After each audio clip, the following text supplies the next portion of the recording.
some of the most beautiful, but they're tiny, and they're probably a good reason to have close focusing binoculars. The great purple hair streak, outlined purple, because the top of the butterfly's got a lot of dark blue on it, like on the underside here. And so whoever named it was probably a colorblind guy.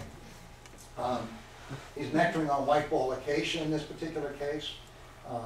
Another one on Baccharis, sequoia, which is in the sunflower family. But this butterfly lays its eggs on mistletoe. And so we have them sometimes here, the desert mistletoe, and they'll lay their eggs on that, and that's what the caterpillars will eat. Another mistletoe feeder, this one's found way up in the mountains, is the thicket hair streak. He's on Ceanosus, which is nectaring on that. But then the mistletoe that he uses is, or she uses, is the dwarf mistletoes that grow on the conifers. So it looks kind of like that, the mistletoe, and believe it or not, that's a caterpillar. Cool. So the caterpillars of this family are kind of really slug-like. And here's a little easier to see the guy here. One of my favorite butterflies, the Colorado hair streak, which is found again in the mountains. It's an oak feeder. The female lays eggs on oaks. They thought it was just Gamble's oak, but then we started seeing it on rugosa and metleaf oak and another species, silver oak. And this is a butterfly that almost never comes to flowers. And I've always wondered, because all the hair streaks love to come down to flowers. Like the thicket hair streak is usually up in the tree where the mistletoe is, so that, you know, luckily it comes down to flowers. This guy never seems to come down to flowers, and I always kind of wondered. And then we noticed that they were deep in the oaks, and they were licking oak galls. And oak galls are a thing made by a little insect that lays its egg, and then the chemicals that it puts out, or the larvae puts out, forms this gall. There's flies and wasps that do this.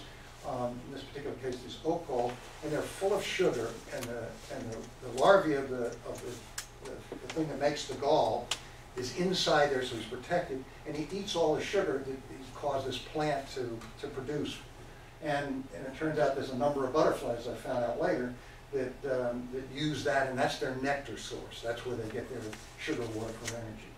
Another one of the hair streaks is very common because he eats a lot of different plants in a lot of different families, the gray hair streak. Interesting thing about the gray hair streak, they kind of show, it's almost like little eye spots here, and the hair streaks are these little pencil-like things that stick out the back of them. And the underside, you can again see this eye spot and these little antennae, and the butterfly kind of moves its hind wing a little bit, and so those things kind of move around. And for a bird, it gets faked out, and it's got this front to back mimicry. The butterfly usually faces head down. It's hard to see the head and antenna there. The little stripes break it up.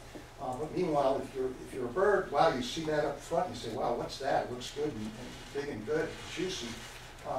And takes a bite out of that, and so that we don't have, it doesn't hit a vital part. And these are two pictures of gray hair streaks where a big chunk has come out, and yet the butterfly is perfectly fine and wandering around and doing its thing.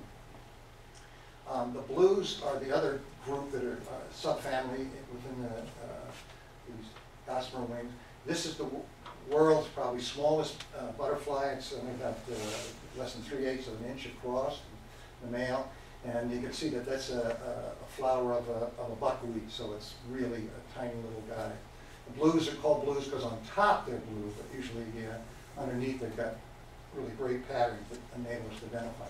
Raykert's blue is another common one. We've got 3 species that we can find down here that feed on various mesquites and other pea family members. And again, the caterpillars are very slug-like. These are on some dahlias. This is versicolor, which got really purple flowers, and so you kind of get this reddish color, and we think it's probably because they're eating the flowers and getting some of the pigment. And then there's a Dahlia pringli, and again, we have a larvae here. Actually, it turns out there's a second larvae there that I didn't see when I first took this picture. And it more blends in with what this plant looks like. So that it can be very cryptic and protects protects them from predators. Metal marks, another family that's mainly found in the tropics. We have a fatal metal mark, and sometimes, like this is the early spring version on a button bush, nectarine, and this is usually later on in the summer. They look more like that, so they're very variable depending upon the season. This particular butterfly feeds on Baccharis. It's a caterpillar, also nectars on it. And then here's two metal marks. The upper one is the Mormon metal mark, and the Mormon metal mark feeds on buckwheats. And then you got the Palmer's metal mark down in the lower corner, which feeds on mesquite. And again, both of them are nectaring in this Baccharis, in the sunflower family. And then our final family is the brushfoots. This is a variable checker spot. And if you look at it, you say, wow, it only got 2 legs. And so there's 2 legs on the other side, so that's 4 legs. And these are insects, so they should have 6 legs. Well, all the nymphalids or brush-footed butterflies have 1 leg that's kind of up here, and it's got little hairs on it. And the females use it to actually taste the leaves that they land on to make sure that they're laying their eggs in the right place. And so that's why they're called brush-footed butterflies. And there's a story about this woman who was studying the monarchs in the West and saying, hey, all the BT corn was turning them into mutants, and was very embarrassed to find out that the monarchs are a brush-footed butterfly and only show 4 obvious legs.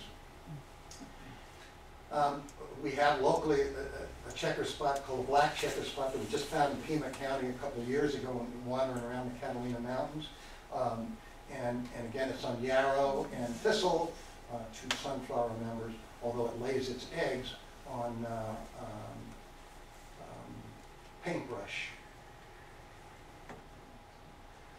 Another nymphallid that kind of shows a lot of variation, and you can get this. The bigger picture is called a bordered patch. Sometimes they're almost completely black, and then up in the corner you see another one.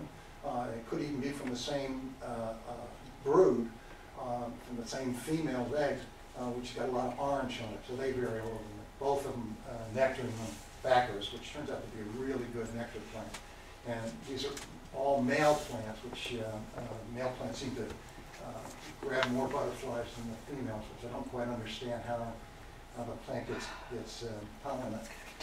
Their caterpillars are always in groups, and they come down and they strip a leaf. They're very obvious, and our guess is that if you come and disturb them, they all wiggle around and just freaks out a potential predator. Morning cloak is found throughout the northern hemisphere. In England, they call it when it lands on a bark of a tree, it looks like that underneath, and so blends right in and disappears. So it's cryptic and makes it hard to find for a bird that's chased something. It was pretty bright, and then all of a sudden is not. There's caterpillars that feed on willows, and the caterpillars are gregarious, and they just strip a whole branch of the willow.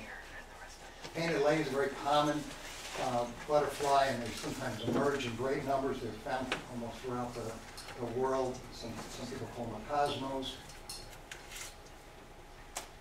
And there's 3 species of ladies here, and it's kind of a fun thing for a person that's learning their butterflies to learn these 3. There's some obvious things, but it's a good exercise in learning butterflies. This is in the same genus, the Red Admiral. And he very seldom comes to flowers like the other ones do regularly. And he lays its eggs on stinging nettle, is one thing, and but usually comes to things like scat and stuff to get his minerals, and doesn't seem to eat as much. This particular butterfly decided to come to my peanut butter and jelly sandwich. Well, I guess a peanut butterfly and jelly sandwich. This is a Empress Lilia again, is the underside. And there she's nectaring on something which looks, I didn't realize it until afterwards, probably a gall. And that's the eggs of an Empress Lilia on a desert hackberry, so they're found down here. Little caterpillars just coming